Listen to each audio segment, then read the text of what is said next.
né? E aqui eu gostaria de chamar a atenção de vocês, que ao fazer essa primeira abordagem inicial, estou consciente que eu estou aqui explicitando uma opção metodológica, né, que é o materialismo. O materialismo dialético, o materialismo histórico. Né? Por que isso? Porque eu já há muitos anos fiz uma opção de vida, fiz uma opção de dedicar a minha existência, o meu trabalho, o meu esforço, o meu intelecto à vida.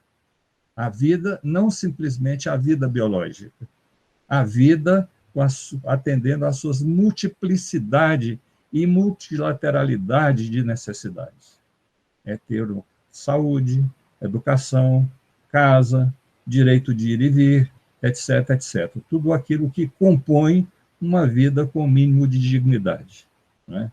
E aí, claro, que para eu fazer essa opção e desenvolvê-la e realizá-la, eu necessito do conhecimento científico, nessa visão que eu estou colocando.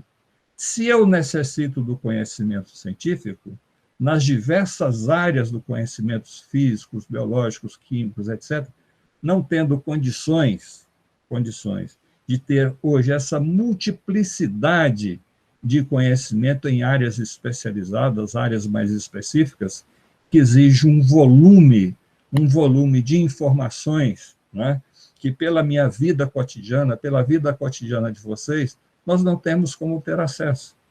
Né? Qual é o elemento fundamental que nós temos que responder, inclusive para estar aqui agora? Não é? Quer dizer, chegou numa determinada idade, nós temos que nos inserir no mercado de trabalho. E esse mercado de trabalho nos consome, no mínimo, 8 horas por dia, não é? Mais vida familiar, etc., etc., condições de poder aquisitivo, né? Nós não temos condições, nós estamos limitados de ter acesso a um conhecimento científico de maior amplitude. Mas, nestas determinações, nós fazendo opções metodológicas, nós mesmo não tendo conhecimento da totalidade deste conhecimento científico, nós podemos o quê? Compreender a realidade que nós vivemos. E compreendendo a realidade que vivemos, nós agimos. Nós não somos físicos ou químicos, ou médicos, agentes de saúde, não é? Mas estamos o que aqui? Desempenhando uma tarefa importantíssima e fundamental, não é?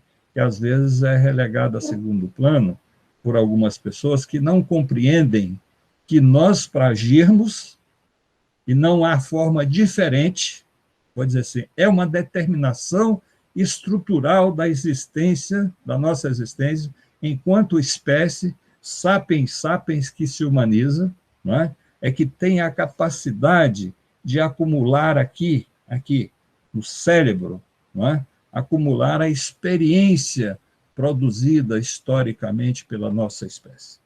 Não é? Nós temos essa capacidade. E devemos utilizá-la da melhor forma possível, com o objetivo de criar melhores condições de vida para mim, para vocês, para a sociedade como um todo, e dar sequência ao que nós poderíamos chamar de processo civilizatório da espécie, não é? Fazendo uma brincadeira, não é? Desde quando existimos e descemos das árvores e saímos por esse mundo imenso, não é? Nós transformando esse mundo, chegamos aqui hoje. Não é? Então, esse conhecimento produzido é que vai me permitir entender e agir conforme aquele que, sapiens, desceu das árvores e se aventurou pelo mundo, transformando o mundo. Nós somos a continuidade daquele nosso antepassado de milhares de anos, né? Que construiu essa história, construiu as maravilhas da nossa espécie, desse processo civilizatório, mas produziu também muita violência, muita miséria, genocídios, assassinatos, guerras, e nós hoje enfrentamos o quê? Enfrentamos uma situação de genocídio em nosso país, que é orientado por uma concepção, chamaria atenção, voltaria a reafirmar, por uma concepção de mundo que já foi definida e revelada, desmascarada há várias décadas, que é o chamado darwinismo social. Não é? Então, eu aqui, ao estar fazendo essas confissões para vocês, né, chamando de confissões, né, eu tenho aqui um motivo nobre que me move, né, que é pensar a história enquanto ação humana individual, esse ação humana individual que só existe enquanto ação coletiva, daí a sua sociabilidade, a sua historicidade, como resultado de um processo de transformação da natureza, nas suas diversas especialidades, e das transformações sociais, né? Que é aquilo que vai compor o que nós poderíamos chamar de o nosso projeto civilizatório.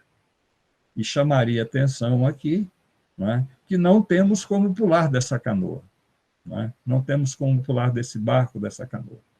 Né? Nós estamos determinados. Nós estamos determinados a viver, a não ser que tenhamos uma opção ou outra, não é? Mas a grande maioria está determinada a viver. Estando determinada a viver, está determinada a agir sobre essa realidade. Para agir sobre essa realidade, nós temos que acumular a experiência e as lições, os ensinamentos que a nossa espécie produziu nesse processo civilizatório, seja transformando a natureza, seja agindo e transformando sobre a sociedade. E, nesse sentido, na minha visão, não tem como fugir disso também.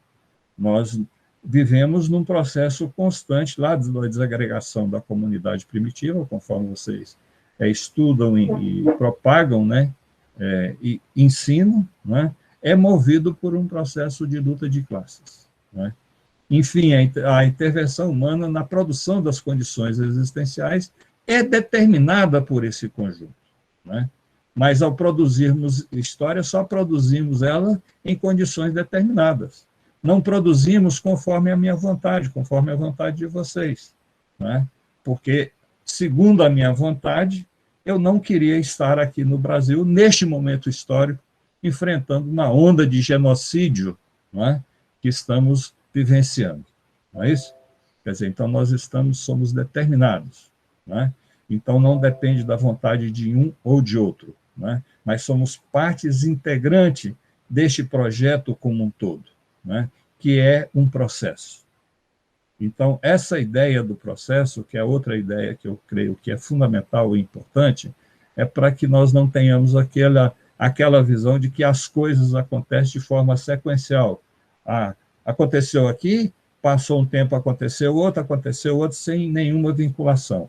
A ideia do processo nos traz essa visão de que uma coisa está ligada ao outro, que o passado só existe na medida que existe o presente, e só existe o passado e presente na medida que nós estamos construindo o futuro.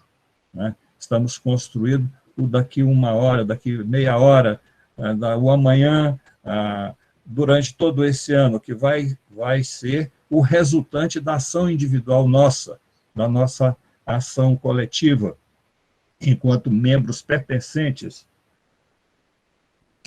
e participantes dessa espécie animal que se humaniza.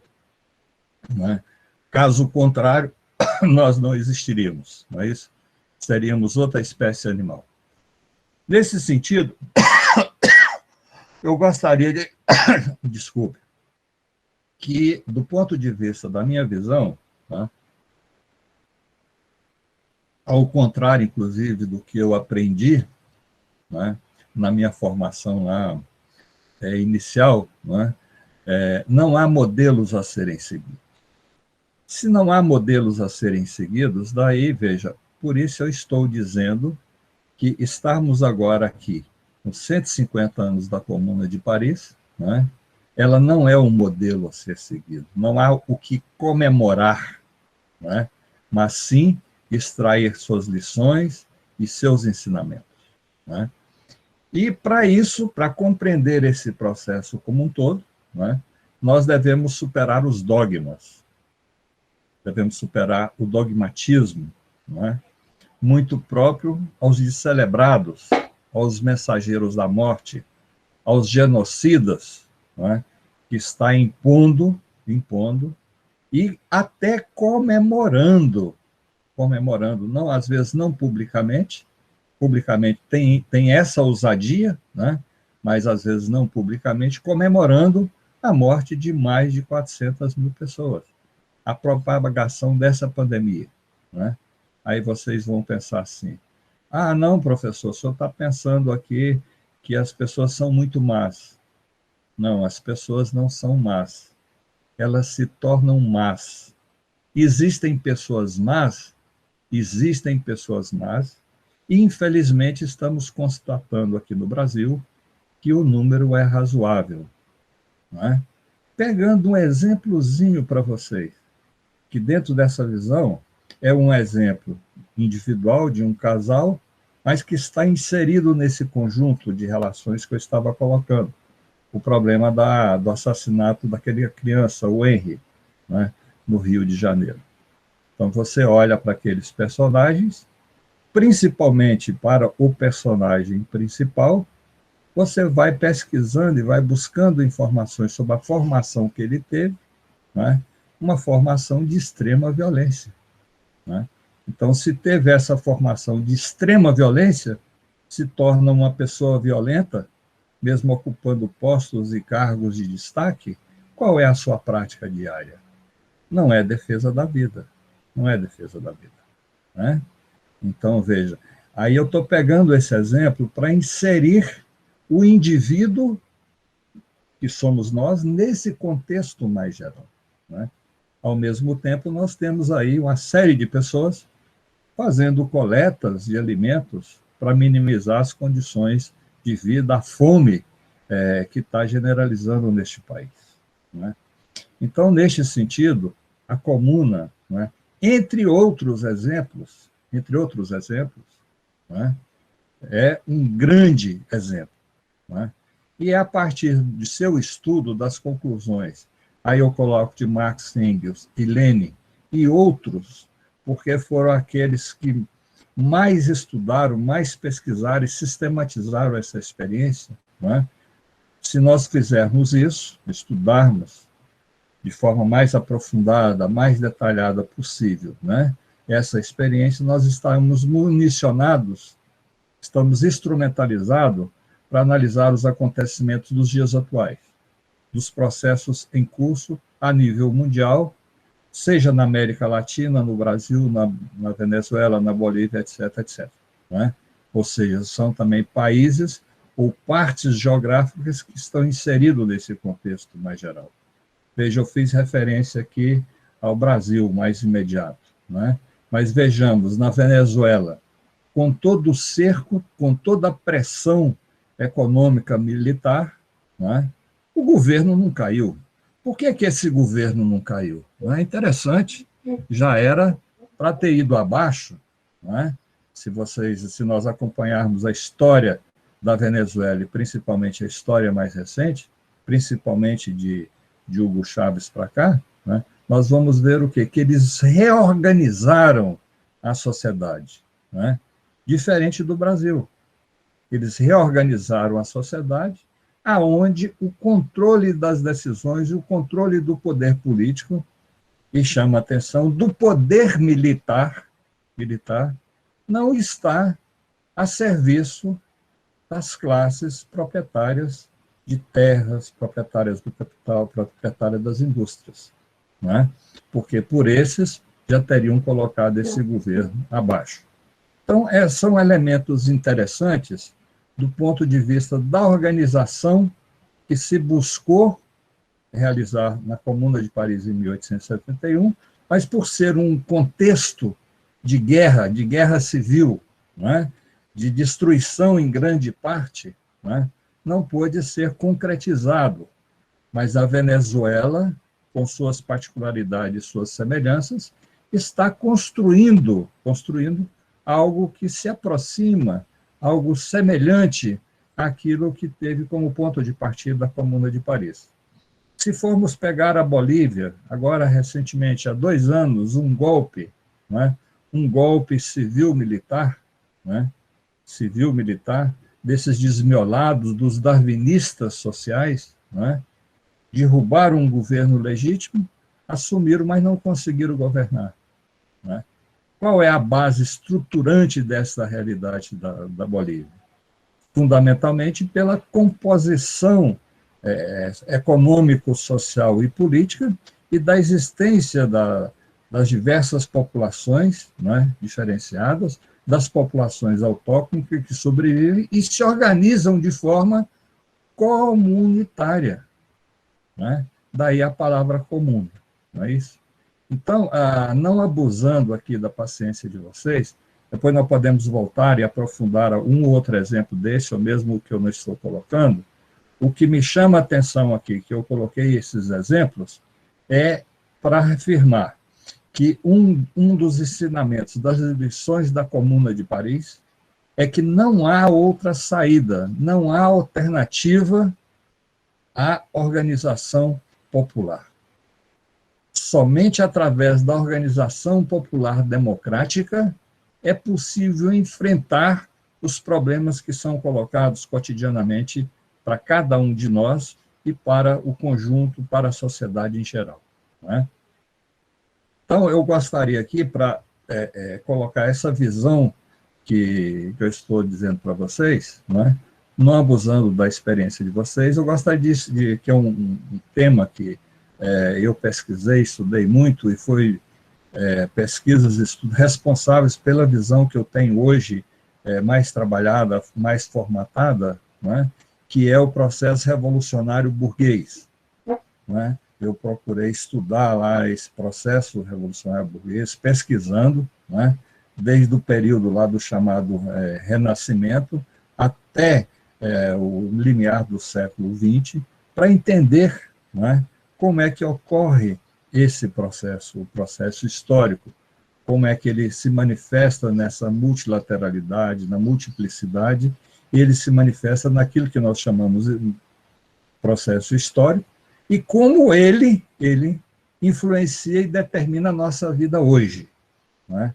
Então, eu gostaria de apresentar para vocês aqui algumas ideias básicas, sintéticas, sobre o processo revolucionário burguês na França, que apresenta algumas particularidades que, na minha opinião, devem ser levadas em consideração para entender a Comuna de Paris e para entender como a França se insere no contexto mundial e como isso nos influencia, né, até os dias atuais, né, e quais são as semelhanças e identidades nisso, né. Então, aqui talvez seria interessante, já temos praticamente 1 hora, a gente dá uma interrupção aqui de uns 5 minutos, aí vocês avaliam, e para a gente dar sequência depois, onde eu vou fazer essa sequenciação de forma rápida e sintética do processo da Revolução e Contra-Revolução na França, para adiantar para vocês, assim, como uma provocação, não é? Quer dizer, os atos que nós chamamos de revolucionários, as revoluções, elas não são apenas aquele momento exato, o que nós chamamos de salto de qualidade, de mudança nas relações de poder. Ela é um processo. Na Inglaterra, foi um processo com menor tempo, mas teve semelhanças e identidades, por exemplo, com o processo da Revolução na França, que é um processo mais largo, ampliado, né? E, na minha visão, o processo revolucionário de contra-revolução na França é praticamente um século de revolução e contra-revolução para que a burguesia, e aí, no caso, a burguesia republicana, se afirmasse como classe dirigente hegemônica naquele processo.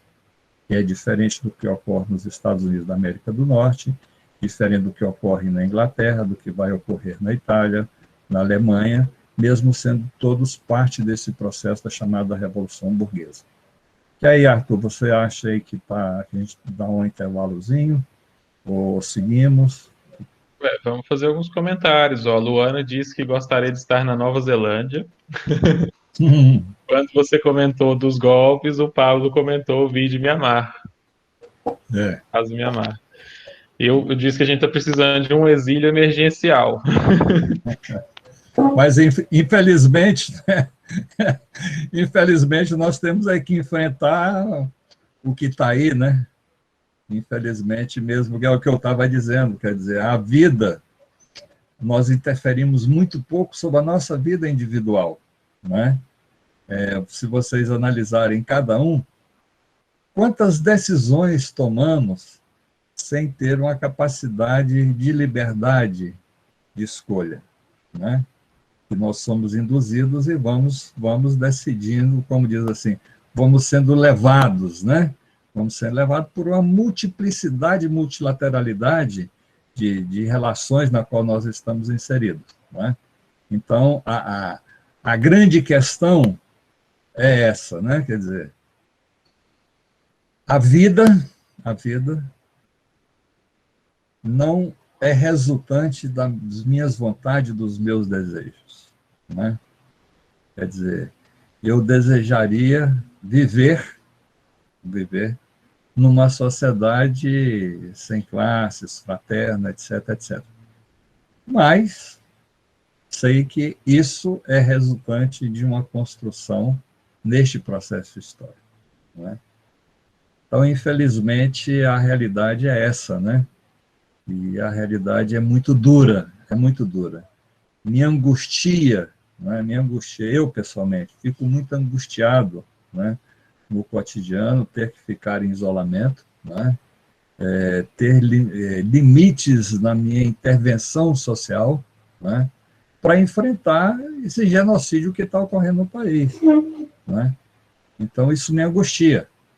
Agora, encontramos como saída alternativas. Primeiro, alternativa de trabalho, né, que é utilizando o que esse processo civilizatório da nossa espécie produziu, né, instrumentos de grande qualidade, que produz ao mesmo tempo muito lixo, né, produz violência, incentiva, né, violência, incentiva agressões, né, mas também nos permite estar aqui agora conversando. Então, está utilizando as chamadas mídias sociais, os instrumentos existentes através da internet, não é? E como eu tenho uma opção de construir vida com dignidade, uma vida mais igualitária, eu tenho que procurar utilizar da melhor forma possível aquilo que o projeto civilizatório da espécie me permite, né? E à disposição de vocês, então. Eu acho que aí entra o papel da organização popular, né? Como você mencionou, talvez o que há de procurar na Comuna enquanto lição também passe por aí, né? A gente pensa nos golpes de Estado da América Latina e vê as diferenças de reação a golpes de Estado que aconteceram, né? Quando a gente se coloca nessa equação, dá a sensação de que a nossa reação foi a mais desorganizada possível, né? Em comparação com as demais. Quando você menciona Bolívia e Venezuela. O Marcel está aqui comentando também. Deixa eu ler o comentário dele para Vamos lá. nós. É triste as pessoas olharem para si, se iludirem com as coisas da vida, deixar-se levar por quem tem mais condição financeira. E hoje, ter o cuidado com o que dizemos e falaremos.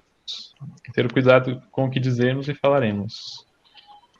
É interessante assim também, o Silvio, especialmente no início da sua fala, a Eunice comentou que o Brasil nunca esteve perto de ser um paraíso, mas agora parece que estamos no fundo do poço. Como o senhor analisa toda essa violência institucionalizada? Vamos assim, a gente vai comentando, não é? E quando a gente chegar num ponto que está mais, a gente acelera o ponto para não perder um pouco a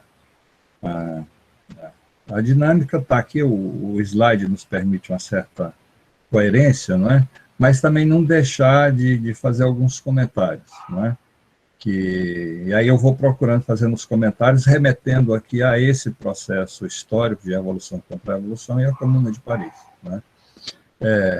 Um ensinamento inquestionável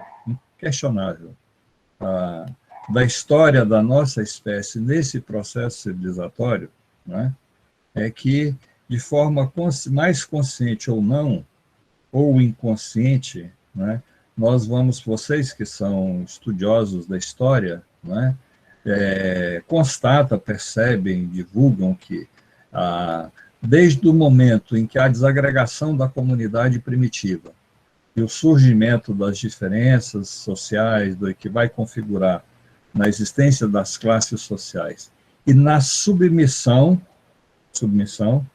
exploração de classe, tem um segmento dessa parcela da sociedade, não é? Que, além de ser explorada, passa a ser oprimida, que são as mulheres. Não é? E, nesse processo, que aí eu diria assim, de exploração e opressão, porque ela vai além da exploração, da produção, do sobretrabalho, do trabalho excedente do escravo, do servo ou da mais-valia, né, ela está também associada a um processo opressivo. Né?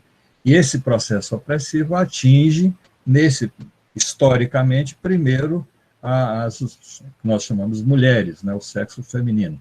Né? Então, isso vai nos ensinando, e aí vocês, como historiadores, sabem melhor do que eu, né, que há reações a essa exploração e essa opressão. São individuais, são coletivas, né, e atinge grandes vultos. Né, grandes vultos. Né. As guerras que nós registramos historicamente, né, de domínio, de dominação, de exploração, de opressão, ela produz também seu contrário. Né? Então, não terminou a batalha, o vitorioso é vitorioso e se afirma definitivamente, porque senão os impérios não cairiam. Não é isso? E talvez eu registrar um primeiro momento, talvez não com um nível de consciência muito baixo, né? Que foi a revolta dos escravos em Roma, né? Que está aí expresso, tem todo um debate se existiu ou não existiu, aí está registrado, né? Quer dizer, que foi de Espartacus, né?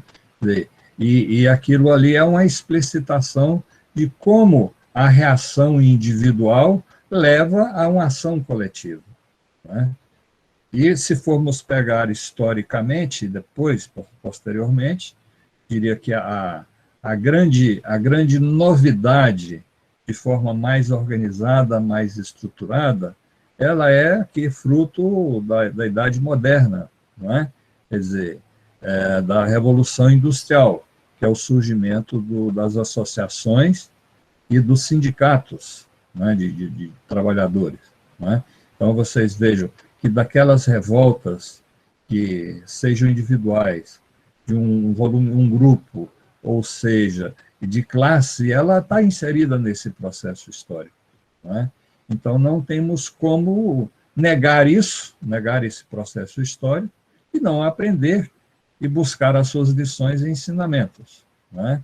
Quer dizer, porque eu estou convencido, todos nós estamos convencidos, individualmente, nem a solução dos problemas que nós enfrentamos cotidianamente nós conseguimos.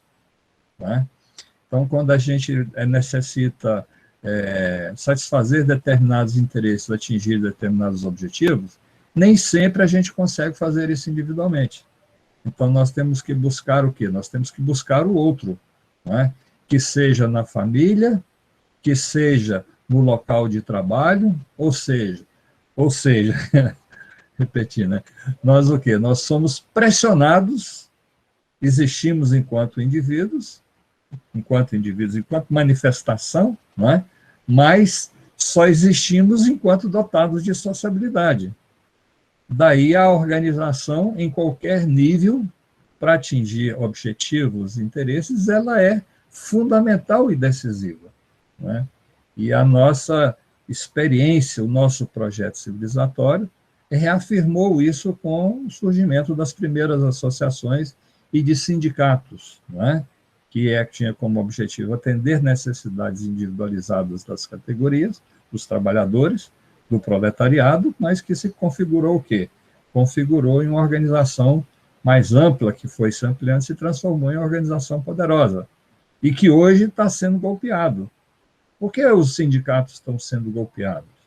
se formos entender que nos marcos da sociedade burguesa capitalista, né, institucionalmente, constitucionalmente, o sindicato é um aparato de conciliação de classes.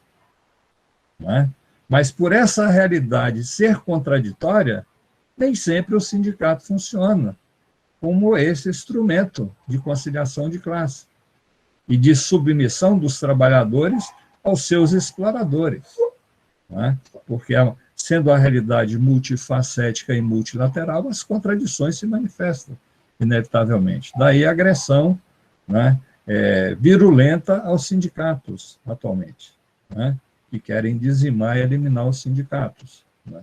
Esse é um elemento importante disso, que é o indivíduo existir conscientemente, com conhecimento científico, neste processo no qual ele vive, ele está inserido.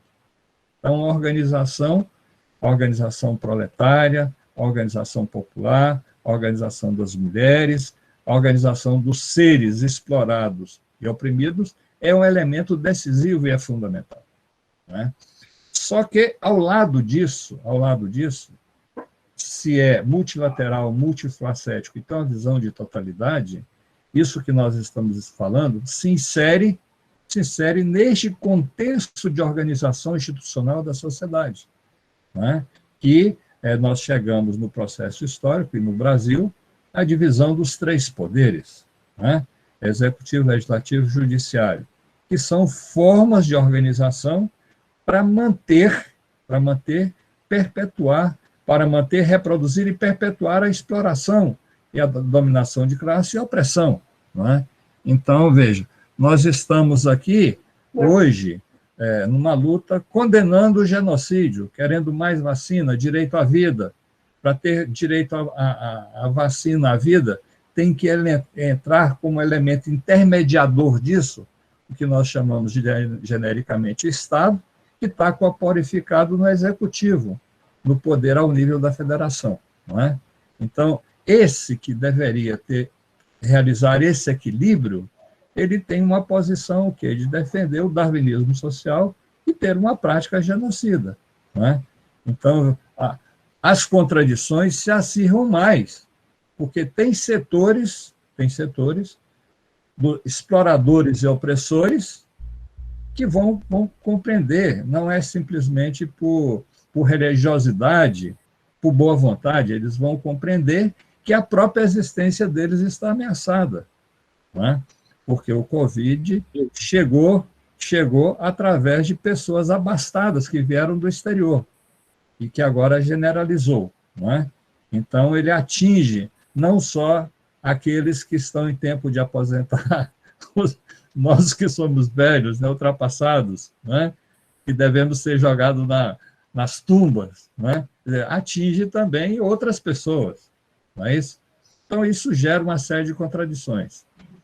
Na medida em que a gente vê a institucionalização da violência, não se trata, na verdade, puramente de uma disfunção das instituições, mas de uma expressão mais crua daquilo que elas defendem, porque são criadas para defender, né, como você comentou aí sobre os três poderes. Essa institucionalização naquilo que nós chamamos de Estado, que, segundo a concepção burguesa capitalista, são formas de organizações de manter o equilíbrio social e submeter uma parcela, a maioria da população, aos interesses da minoria. Daí você vê, nesse momento de pandemia, os bancos estão tendo lucros exorbitantes. A Vale do Rio Doce está tendo lucros exorbitantes. O agronegócio está tendo lucros exorbitantes. Né? Então, o Estado, né, se tivesse sendo gerenciado por alguém que não fosse genocida, seguidor e praticante do darwinismo social, né, o que ele deveria fazer? Era investir na generalização da vacinação em grande escala, né, e garantir as condições de vida para os setores explorados, para os setores miseráveis da sociedade, e para o pequeno e o médio negócio. Não é?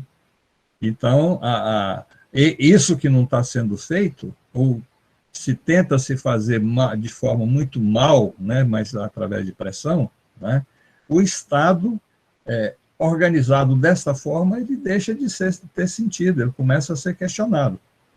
Como temos aqui um processo de contradições e de lutas que está sendo dirigido para o processo eleitoral, né, quer dizer, mascara o caráter de classe, né, o caráter genocida que está sendo praticado. Então, cria uma falsa ilusão de que em 2022, né, nós podemos mudar essa situação, né? Mas isso não é fácil, porque isso depende da intervenção individual, coletiva de cada um que queira construir, nós estamos falando do passado, do presente, que queira construir esse futuro, né? Então, o grande instrumento que nos impede de ter uma vida feliz, né, com dignidade, uma sociedade mais igualitária e mais justa, é esse aparato estatal, esse conjunto de leis, né, que nós chamamos de Estado, que está dividido em 3 poderes. E neste momento, e segundo a Constituição, e neste momento, o que está sendo movido? O aparato repressivo, como foi a chacina no Rio de Janeiro, ontem, né? Então, são elementos que não ocorrem por acaso, não ocorrem por acaso. E quem desenvolve essas ações, se não tem a consciência do conjunto dessa totalidade, ele tem consciência dos seus interesses mais imediatos, dos seus objetivos mais imediatos. Então, as ações dele são ações conscientes, né?